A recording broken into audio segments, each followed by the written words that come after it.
I was taking a long road trip with my close friend Carter to meet up with some of our old college buddies. The journey was going to be a tough one, around 15 hours on the road, but with the two of us switching off, we figured we could handle it in one continuous drive.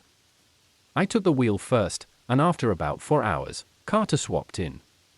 The plan was for me to get some rest while he drove, but no matter how hard I tried, I just couldn't fall asleep. I don't know what the issue was, but I couldn't relax enough to drift off. So, when it was my turn again, I was already pretty drained, maybe even worse off than before Carter started. I could still keep my eyes on the road and focus, but I completely missed something important, the gas gauge. We were in Carter's old Chevy, which didn't have one of those digital reminders to warn you when the fuel is low. Just a plain meter I hadn't paid any attention to. I didn't realize how close we were to empty until the car began sputtering. That's when it hit me. We were out of gas. Carter woke up instantly as I pulled onto the shoulder, and he quickly started searching his phone for the nearest gas station. But not even half a minute later, the car refused to accelerate anymore, and I had no choice but to stop completely. I felt unbelievably dumb. To make things worse, Carter said the nearest station was about 4 miles away. We were in the middle of nowhere, just endless flat land around us, not another car in sight. We debated our options, but finally Carter decided he'd make the walk to get a gas canister while I stayed back and kept watch over the car. Maybe not the smartest plan, but it seemed ridiculous to pay for roadside service when the station was technically close enough to reach on foot. Even though it was 1 a.m. and the night was pitch black, Carter didn't seem fazed.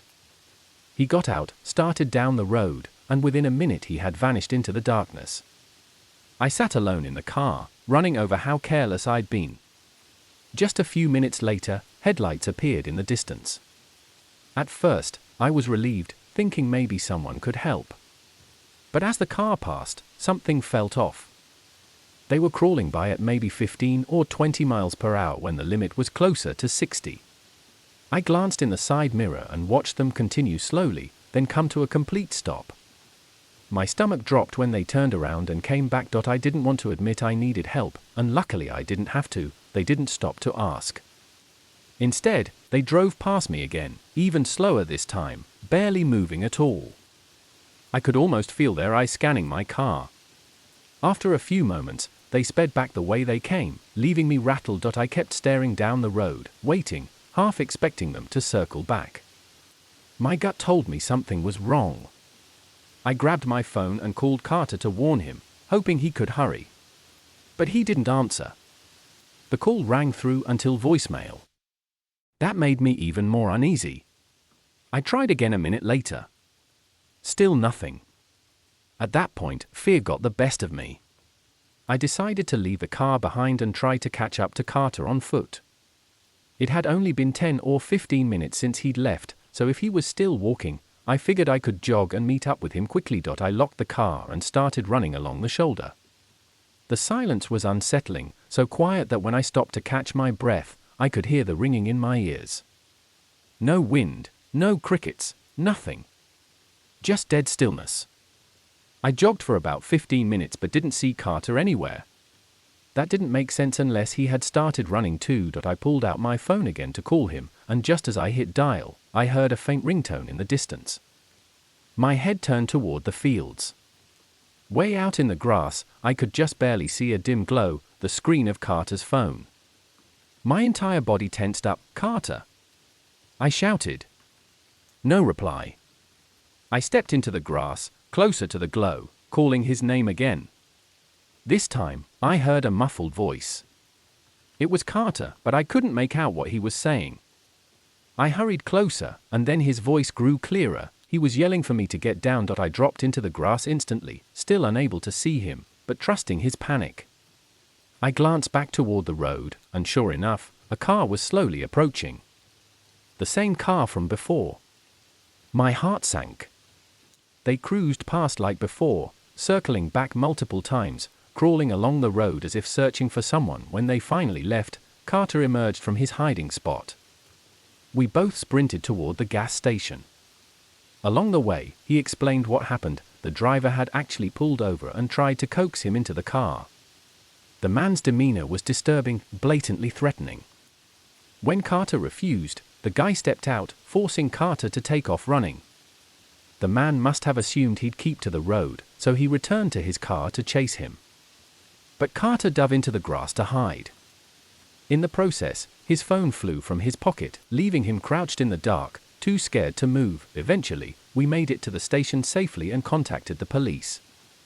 We gave them a full description of the man and his car, but they never located him. The whole thing shook me badly. To this day, I feel guilty knowing it was my mistake that put us in that terrifying position. One thing's certain, I'll never ignore the gas gauge again. This happened back in 2014. At that time, I almost never went on road trips since it was tough to take multiple days off just to drive, plus even more time to actually enjoy being away. But during that year, I was between jobs when my family started planning a surprise party for my dad's 50th birthday. Since gas prices were much cheaper than they are now, and flying was still more costly in comparison, I figured I'd make the drive.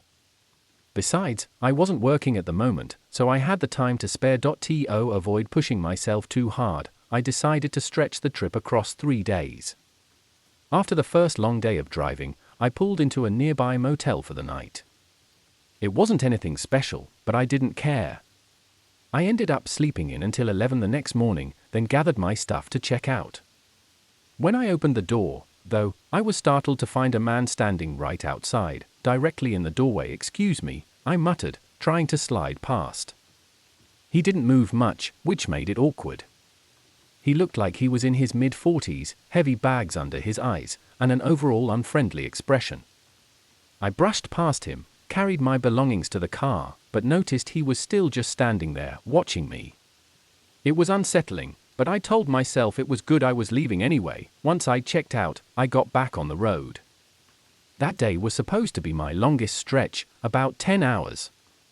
For the first several hours, it was fine, passing through towns, stopping occasionally.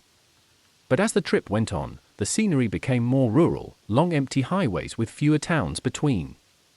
Realizing gas stations were becoming sparse, I decided to stop at the next one to fill up. After paying, I set the pump and headed inside to grab a coffee. When I came back out, something immediately felt wrong. A deep red, old Corolla had pulled up so close behind my car that from the front it looked like its bumper was practically touching mine. Nobody was outside pumping gas, and the windows were tinted dark, so I couldn't see inside. But I had that unnerving sense that someone was watching me from behind the glass. I quickly finished fueling, got back into my car, and pulled away. Almost immediately after, the Corolla followed. They hadn't even stopped to get gas. As I merged onto the highway, I kept an eye on the mirror.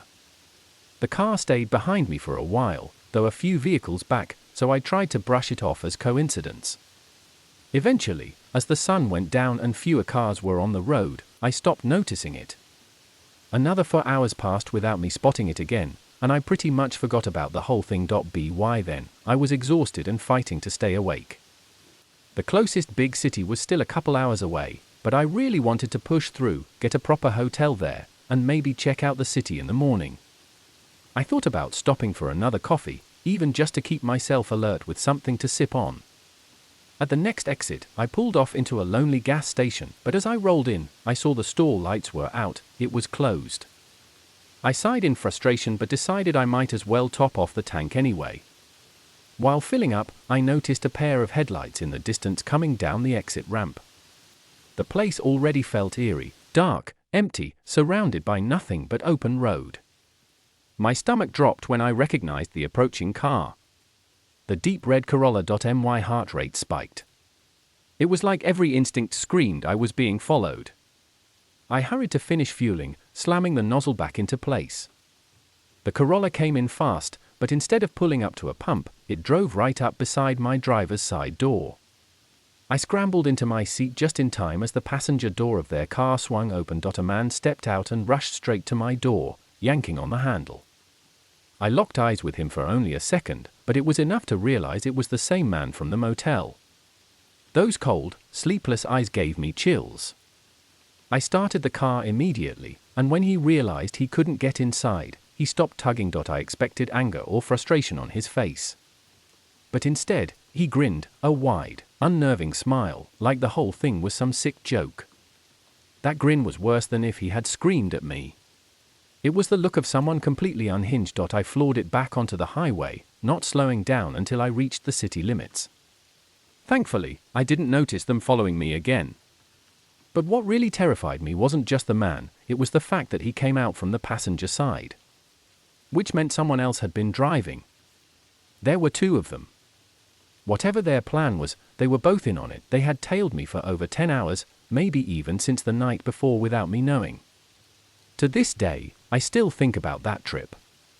It's been over a decade, but the memory of that man's grin still sticks with me. A few years back, while I was still in college, I was driving home to spend winter break with my family. The trip was practically cross-country, which meant days of long, non-stop driving. I didn't have much money at the time, so hotels weren't an option. Instead, I brought blankets and pillows, planning to sleep in the car whenever I got too tired. On the second night of driving, around 1 a.m., after more than 11 hours straight behind the wheel, I finally hit my limit. I was starting to nod off, so I pulled into the next rest stop I came across. It was a small roadside pull-off with just a few spots, a bathroom building, and a couple vending machines. Only one other vehicle was there, parked all the way in the back. To give us both space, I parked in the opposite corner. I stretched my legs, used the restroom, and headed back out. The bathroom was gross, but I just wanted to get it over with. When I walked back to my car, though, my stomach tightened. There was a man standing right outside my window, peering inside. Can I help you?" I asked. My voice startled him. He jumped a little, laughed nervously, and stepped back, saying he just wanted to see if I was inside so he could ask if I had change for the vending machine. The excuse didn't sit right. My car windows weren't tinted. It was basically like looking into a fishbowl. He could have easily seen whether or not I was in there without pressing his face to the glass. I told him I didn't have cash and tried to brush past him to get inside. He stepped aside, and I figured that was the end of it. But he didn't leave. Instead, he tried to start another conversation, asking what brought me out here in the middle of the night. I cut him off, saying I needed to get some sleep. He gave a little wave, then walked back to the other car and got in. That calmed me slightly. At least he wasn't some random drifter hanging around, but something still felt off. To be honest, though, I was so exhausted I didn't care. I just wanted to sleep. In hindsight, I probably should have left immediately and found another rest stop. But instead, I rearranged my stuff, leaned the seat back, and tried to settle in. My eyes were closed for maybe a few minutes when I noticed faint movement outside. I sat up and looked in the rearview mirror. My heart sank. The man had moved his car right up behind mine, this time much closer. That was enough for me. I knew I wouldn't be able to rest with him there. I decided to cut my losses and drive off, even if it meant staying awake longer.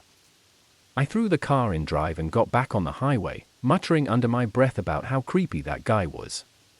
The problem was, on that stretch of road, rest areas were spread far apart, so leaving cost me at least 30 or 40 extra minutes. It was dangerously hard to keep my eyes open now. My lids would drop for seconds at a time before I jolted awake. Eventually, though, I spotted another rest stop. Relief hit me, but when I pulled in, I realized it was abandoned. The building was boarded up, graffiti all over, no lights besides the dim street lamps. Still, I was too drained to keep going, so I parked. Oddly enough, I actually fell asleep fast. I think I got a solid 2 hours before being jolted awake by a loud crash against my car. The whole vehicle shook. Disoriented, I whipped around to see headlights parked directly behind me. Then, in the right mirror, I caught sight of a figure standing next to my car, holding a metal baseball bat. Before I could react, he swung again, smashing my rear window. My heart pounded as I fumbled for my keys, yelling, "What the hell?" The man stepped closer to the passenger side. That's when I saw his face, and instantly recognized him. It was the same guy from the previous rest stop. He wore a twisted grin, eyes wide, as he swung the bat against my door repeatedly, shouting "liar" over and over. I had no idea what he meant, or why he was saying it. I managed to start the engine, trembling, and peeled out of there before he could do more. My hands were shaking so badly I could barely dial 911, but I did, telling the dispatcher what happened as I drove. I met with an officer at a nearby gas station, where they inspected the damage. 2 windows shattered, dents all over the side, and I hadn't even realized my back tire had been slashed and was nearly flat. Another officer went to the abandoned rest stop, confirmed the damage, but of course the man was gone. They put out a notice with his description and the car, but nothing came of it. I ended up stuck in a nearby town for a few days while my car was repaired. Luckily, I eventually made it home safely. But what haunts me most is how irrational the whole thing was. That man seemed to lose his mind over something as simple as me not giving him cash, or maybe just not talking to him. The idea that I could have been killed that night over something so meaningless still sends chills through me.